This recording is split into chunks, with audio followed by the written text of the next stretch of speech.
जिस दिन हम बैक वाटर से आए उस दिन रात को हॉलोवीन की पार्टी थी, तो हमने वो पार्टी अटेंड की। ऊपर टेरेस पे थी वर्कला में, हॉस्टल में। तो मज़ा आया वहाँ पे भी, कुछ और दोस्त बन गए। तो अगले दिन हमने पूछा कि क्या करना चाहिए, तो उन्होंने कहा कुछ नहीं करना चाहिए, बस हम वर्कला क्लिफ में जाएंगे, कॉफ़ी शॉप में बैठेंगे और गप्पे मारेंगे या फिर सीनरीज़ को एंजॉय करेंगे। तो एग्जैक्टली हमने वैसा ही किया, कुछ भी प्लान नहीं किया था। मैंने भी अपना मी टाइम काफ़ी एंजॉय किया वहाँ पे। मी टाइम ख़त्म हुआ तो मैं बोर होने लग गया, कॉफ़ी ख़त्म हो गई थी। मैंने कहा कि अब तो कहीं चलते हैं यार, कहीं तो चलते हैं। तो उन्होंने कहा कि चलो जटायु सेंटर चलेंगे। मैंने कहा ठीक है, ठीक है, अब मज़ा आएगा। तो जटायु अर्थ सेंटर की मैथोलॉजिकल कनेक्शन है रामायणा के साथ। वो एक वीर पंछी थे जटायु, जिन्होंने माता सीता को बचाने के लिए रावण से लड़ाई की थी और बहुत बुरी तरह इंजर्ड हुए थे और वो पहाड़ पे गिर गए थे। और वो पहाड़ पे ही उन्होंने जो एक डायरेक्टर हैं, एक्चुअली डायरेक्टर हैं कि प्रोड्यूसर हैं, कुछ तो हैं, जिन्होंने फिल्म मेकर हैं बोल सकते हैं, राजीव अंचल ने ये डिज़ाइन की थी। स्क्रिप्चर का फेमस आर्टिस्ट है वो। तो उन्होंने ये यहाँ पे उनकी स्टैचू लगाई और विक्ट्री ऑफ सिंबल का नाम दिया। और बल्कि इसको सेक्रीफाइस भी बोलते हैं, करेज भी बोलते हैं, प्रोटेक्शन ऑफ वुमेन का सिंबल भी है। इस वजह से जटायु स्टैचू इंजर्ड फॉर्म में ही बनाया गया है, जैसे वो हुआ था उस टाइम पे, रामायण के टाइम पे। और कुछ डिटेल में बता सकता हूँ। स्टैचू के अंदर एक म्यूज़ियम है, ऑडियो विजुअल एक्सपीरियंस है, जहाँ रामायण की स्टोरी बताई गई है मॉडर्न टेक को यूज़ करके। उसी के अंदर एक मंदिर है, अब मुझे याद नहीं आ रहा है वो किस भगवान का मंदिर था, बट था वहाँ पे तक।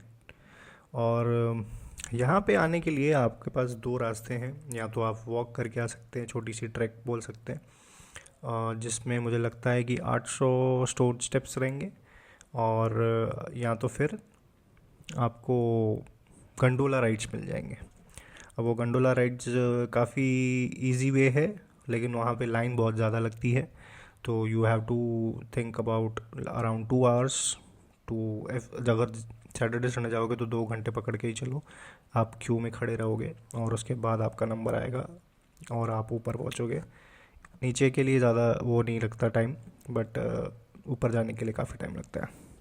अच्छा, तो मैं आपको बता दूं कि जटायु जो स्क्रिप्चर है उसके पूरे व्यू आपका जो दिखेगा, अगर आप टॉप पे पहुंचते हो तो वहाँ पे अच्छे से प्योर वेस्टर्न घाट्स का पैरानॉमिक व्यू दिखता है। सनराइज़ का तो पता नहीं, लेकिन हम सनसेट के टाइम पे जो विजुअल्स थे वो नेक्स्ट लेवल हो जाते हैं, जैसे कि आप देख सकते हो। मेरे को एक दोस्त मिल गया जिसने मेरी पूरी रिकॉर्डिंग की अच्छे से, उसने व्लॉग काइंड ऑफ मेरा निकाला, क्योंकि मोस्टली इतना व्लॉग मुझे कोई करने मिलता नहीं है।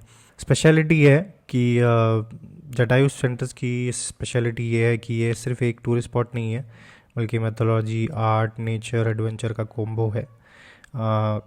फैमिलीज़, कपल, सोलो ट्रैवल सबके लिए सूटेबल है, सब आ सकते हैं, कोई किसी को प्रॉब्लम नहीं होगा। थोड़ा सा खाली वेट करना पड़ेगा गंडोला के लिए, बाकी सब ऑल राइट है। वर्कला के बीचेस वाइब्स के बाद टेरेन बिल्कुल डिफरेंट मिलता है यहाँ पे। मतलब जैसा ये आप ऊपर की तरफ जाते हो ना जटायु का, तो वर्कला नीचे है समंदर के लिए, तो that is also a good view point I believe. I personally felt sorry for Jatayu ji, क्योंकि उन्होंने इतने पावरफुल रावण के साथ फाइट ली। मुझे पसंद नहीं आई बात कि यार एटलीस्ट बराबरी की फ़ाइट होती तो फिर कुछ होता, बट शायद ऊपर वाले को एक सिंबल सेट कराना था, इस वजह से उनकी जान चली गई। ये सीख है कि कुछ बुरा हो रहा है और तुम कुछ नहीं कर रहे हो तो ऐसे नहीं होना चाहिए। तो you have to stand against the bad, the evil, and even if you sacrifice your life. तो ये जटायु जी के यहाँ से सीखा हमने। ये मेरा दोस्त है जिसने मेरे को वीडियो में निकालने में मदद की, थैंक यू जॉन।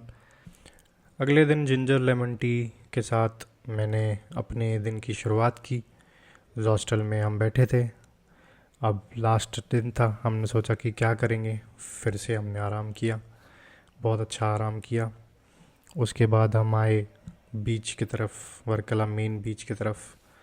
वहाँ पे बहुत सारे सीन्स निकाले, फ़ोटो निकाले। If I want to give recommendation to anybody about Varkala, तो आई से ज़रूर जाइए। बहुत अच्छी जगह है, बहुत अच्छा व्यू है, हर जगह जहाँ आप जाओगे क्लीनिनेस। और it's a very very nice place among the beaches. It's very close to my heart now. और I rate 8 out of 10 to Varkala, though सिर्फ इसलिए क्योंकि वो क्लिफ की जो पार्किंग है बहुत छोटी है। मैं सच्ची बता रहा हूँ, अगर मेरे पास कोई काम नहीं होता तो मैं फुल टाइम ट्रैवलर ज़रूर होता। मतलब ऐसे शाम में आपको कहाँ बिताने मिलती है यार। You are in your you are in your mind all over the day, in the city, cubicles, इन सब से दूर ये दुनिया थोड़ी अलग है यार। और मतलब ऐसा नहीं है कि एस्केपिज्म है, ऐसा हो कि ट्रैवल ही ज़िंदगी हो तो कितना मज़ा आए। ये मेरा पर्सनल पॉइंट ऑफ व्यू है। I am working on it, working of few things कि जैसे मैं फुल टाइम ट्रैवल कर सकूं। एंड देखते हैं क्या होता है। अगर जिस दिन फुल टाइम ट्रैवलर हो जाऊंगा तो पहले यूट्यूब में आके मैं एक शॉर्ट बना दूंगा और बता दूंगा, so that I can अनॉय you all if you don't like me. Airport में मैंने देखा ये दो भाई इतने खुश थे, दोनों, मतलब एक ज़्यादा खुश था, दूसरा थोड़ा अनॉइंग हो रहा था। तो जो पहला वाला भाई है वो ऐसे उसके गाल खींच के उसको मस्ती कर रहा है। मैं सोचा यार जितने ये खुश हैं उतना मैं दुखी हूँ वर्कला छोड़ के। सच में बताऊँ तो मेरा मन नहीं कर रहा था वर्कला से जाने का, लेकिन जाना तो पड़ेगा ना दोस्त, क्योंकि दूसरी जगह भी तो देखनी है। तो यही दिमाग में डाल के पूरे सीन्स पूरे एंजॉय करके हमको वर्कला को टाटा करने की बारी आ ही गई और हम चल दिए अपने घर। कहते हैं अपने कर्म अच्छे और बुरे भी होते हैं, अपने कर्म ही हमें सुख और दुख देते हैं। तो जब अगली बार आपके खुशी के दिन हो तो प्लीज़ पूरी तरीके से एंजॉय करिएगा, ट्रैवल करने ज़रूर जाइएगा और अपना ख्याल ज़रूर रखिएगा। मिलते हैं अगले ब्लॉग में। Take care.